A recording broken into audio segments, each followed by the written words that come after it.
बोलो सियावर रामचंद्र जी की जय। पवन सुत हनुमान जी की जय। उमापति महादेव जी की जय। तो आज हम लोग मास पारायण 27 में प्रवेश करेंगे, जो कि लंका कांड में दोहा नंबर 98 से 121 तक है। तेहि निस सीता पहि जाई, त्रिजटा कहीं सब कथा सुनाई। सिर भुज बाढ़ सुनत रिपु केरी, सीता उर भई त्रास घनेरी। तो जब राम जी बाण मार रहे हैं रावण को, उसकी भुजाएं बढ़ती जा रही हैं, सिर भी बढ़ते जा रहे हैं। तो उसी दिन रात में त्रिजटा सीता जी को कहती है कि वहाँ पर इस तरह की घटना घट रही है। तो सीता जी अपने को कोस रही हैं कि ये सब मेरे ही कारण हुआ है। लेकिन राम जी उसके रावण के हृदय में बाण नहीं मार रहे हैं, क्योंकि वो जानते हैं यही के हृदय बस जानकी उर मम बास है। मम उदर भुवन अनेक लागत, बान सब कर नाश है। तो ये रावण के हृदय में जानकी जी का निवास है, और जानकी मेरे हृदय में निवास करती हैं। अगर मैंने वहाँ बाण मारा तो पूरे ब्रह्मांड तहस नहस हो जाएगा। तो इसी बीच विभीषण प्रभु राम जी से कहते हैं, नाभिकुंड पीयूष बसिया के, नाथ जियत रावण बलता के। सुनत विभीषण बचन कृपाला, हर्ष गहे कर बान कराला। तो उसी समय भगवान राम ऐसा सुनते ही कि इसके नाभि में अमृत है, तो वो एकदम से धनुष बाण लेके उसके पीछे दौड़ते हैं और 31 बाण मारते हैं। और उसमें 10 बाण उसके सिर में मारे जाते हैं और 20 भुजाओं में मारे जाते हैं, और 31वां बाण उसकी नाभि में मारा जाता है, जिससे कि रावण निस्तेज हो जाता है और जमीन पर गिर पड़ता है। इस तरह से रावण का वध श्री रामचंद्र जी द्वारा होता है। रावण के निस्तेज होते ही मंदोदरी विलाप करने लगती हैं और कहने लगती हैं कि राम से विमुख होने पर ही तुम्हारा ये हाल हुआ है। जबकि वरुण, कुबेर, दिक्पाल और यहाँ तक कि यमराज भी आपसे भय खाते थे, लेकिन आपने प्रभु श्री राम को केवल मनुष्य माना, जबकि वो साक्षात हरि हैं। इस तरह से मंदोदरी विलाप कर रही है और कह रही है कि राम से विमुख होने के कारण अब आपके कुल में कोई रोने वाला भी नहीं बचा है। और इस तरह से भगवान राम विभीषण को आज्ञा देते हैं कि जाकर के यथोचित क्रिया करो रावण की। और इस तरह से सारी जो रानियां हैं वो सब तिलांजलि दे करके रावण को अपने महल में वापस आ जाती हैं, और लक्ष्मण जी को भेज करके प्रभु राम विभीषण का राज तिलक कराते हैं और लंका का सिंहासन उनको सौंप देते हैं।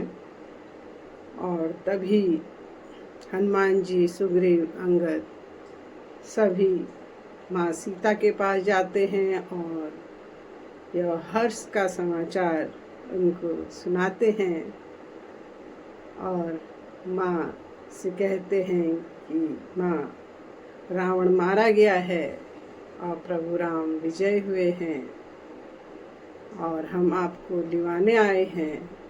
तो सभी राक्षसनियाँ हर्षित हो रही हैं और सीता जी को स्नान करा करके दिव्य वस्त्र धारण करा के विदा करती हैं।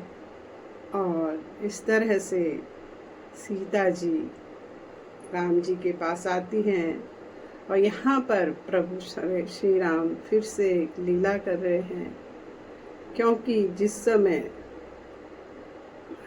प्रभु राम ने सीता जी के हरण होने से पहले ही उन्हें कहा था कि अब मैं लीला करना चाह रहा हूँ, तुम अपना जो असली स्वरूप है वो अग्नि में प्रवेश कराओ और प्रतिमूर्ति यहाँ पे खड़ी कर दो। तो इस तरह से भगवान राम अब सीता जी की अग्नि परीक्षा ले रहे हैं। लोग बहुत दुखी हैं, लेकिन वास्तविक बात ये है कि जो साक्षात सीता जी हैं उन्हें अग्नि से बाहर निकालना है।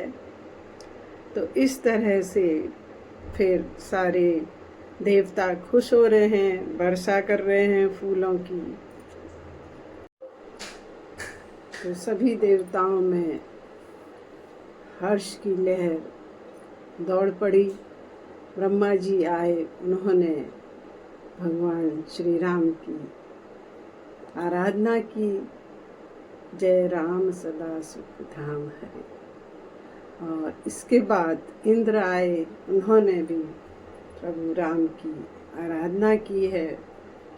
और प्रभु राम इंद्र से कहते हैं कि इन वानरों ने मेरी बहुत सेवा की है और मेरे कारण उन्होंने प्राण त्याग दिए हैं, तो इन पर अमृत की वर्षा करके इनको फिर से जीवित कर दो। यहाँ पर भी प्रभु राम लीला कर रहे हैं, जबकि वो साक्षात भगवान हैं, वो ये सब कार्य कर सकते हैं, लेकिन इस कार्य के लिए भी उन्होंने इंद्र को कहा और इंद्र ने अमृत की वर्षा करी और सारे वानर फिर से जीवित हो उठे। और इसके बाद विभीषण पुष्पक विमान लेकर के आ जाते हैं और उसमें बहुत सारे कीमती वस्त्र हैं, आभूषण हैं, प्रभु राम को समर्पित करते हैं। लेकिन राम जी कहते हैं नहीं, तुम इनको लेकर के आकाश में जाओ और वहाँ से इन वस्त्रों की और इन आभूषणों की वर्षा करो। और ऐसा ही विभीषण ने किया। और जब वर्षा की तो सारे वानर वो वस्त्रों को ले रहे हैं और मणियों को उठा रहे हैं और वस्त्रों को पहन पहन करके प्रभु राम के सम्मुख आ रहे हैं। और प्रभु राम बहुत हर्षित हो रहे हैं और विनोद कर रहे हैं। और इस तरह से जो मणियाँ हैं उनको भी वानर चबा रहे हैं, और जब चबाई नहीं जा रही है, निगली नहीं जा रही, तो उसको उगल दे रहे हैं। तो प्रभु श्री राम बहुत ही विनोद कर रहे हैं अपने शिष्यों के साथ, अपने भक्तों के साथ, और सबसे कहते हैं कि आपके ही कारण मैंने आज लंका पर विजय पाई है। वो अपने ऊपर कोई भी चीज़ नहीं ले रहे हैं, वो अपने वानर सेना को ही इसका श्रेय दे रहे हैं। ये मेरे भगवान का बड़प्पन है। और फिर इसके बाद जो पुष्पक विमान विभीषण द्वारा लाया गया है, उसी पर बैठ कर के भगवान राम और सारी वानर सेना वहाँ से चलती है अयोध्या की ओर। चलत विमान कुलाहल होई, जय रघुवीर कहत सब कोई। सिंहासन अति उच्च मनोहर, श्री समेत प्रभु बैठे तापर। तो इस तरह से प्रभु अयोध्या की ओर चल रहे हैं। रास्ते में जहाँ जहाँ पर भी मेघनाद मारा गया, कुंभकर्ण मारा गया, रावण मारा गया, वो सब प्रभु सीता जी को दिखा रहे हैं। और कैसे रामेश्वरम में उन्होंने अपने आराध्य शंकर जी की लिंग की स्थापना की है। फिर उसके बाद दंडक वन आए हैं प्रभु और भरद्वाज ऋषि से मिले हैं। फिर यमुना जी, त्रिवेणी जी और तत्पश्चात गंगा जी की पूजा उन्होंने करी है। और वहाँ पे निषाद राज गुरु उनको मिले, जिनको कि प्रभु ने आशीर्वाद दिया। फिर सरयू नदी को प्रणाम किया और फिर अयोध्या में प्रवेश किया। समर विजय रघुवीर के, चरित जे सुनहि सुजान। विजय विवेक विभूति नित, तिनहि देहि भगवान। यह कलिकाल मलायतन, मन कहीं देख विचार। श्री रघुनाथ नाम तजी, नाहिन आन आधार। बोलो सियावर रामचंद्र जी की जय।